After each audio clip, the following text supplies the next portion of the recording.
خیالت راحت شد؟ بازار باشه. خوب کاسبی را انداختی والا. از کی تا حالا مهریه گرفتن شده کاسبی؟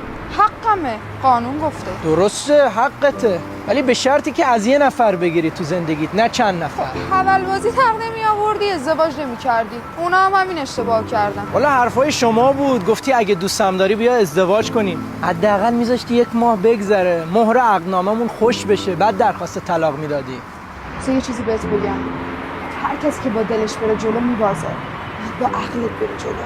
من دلی با تو بستم، ولی الان دیگه تلکه کردن مد شده. من دستم به دهنم میرسه الان مهریت خوشحال گرفتی داری میری. دلم به حال اون مردای بدبختی میسوزه که به طور زنایی مثل تو میدونی میکنن. مشکل شما مردا چیه؟ شما مردا عقل تو سرتون نیست، جای دیگه. چرا این کارو میکنی؟ میدونی چیه؟ هر آدم بدی توی زندگیش یه روزی یه آدم خوب بوده. منم زندگیمو مثل تو یه زمانی خیلی دوست داشتم، تا اینکه یه نر اومد و خرابش کرد. بچه‌مو 6 سال ندیدم، ازم گرفتنش. اینم کیس جدیده، حداقل یه دو خیابون بالاتر باش قرار میذاشتی. اونش دیگه به خودم مربوطه. یه چی بهت بگم، دلیل نمیشه یه نفر به چک زد بری تو خیابون به همه چک بزنی. این بازیو که شروع کردی تهش خودت یقه خودتو میگیری. به حرفم میرسی. باشه، قول میدم حرفات یادم بیاد.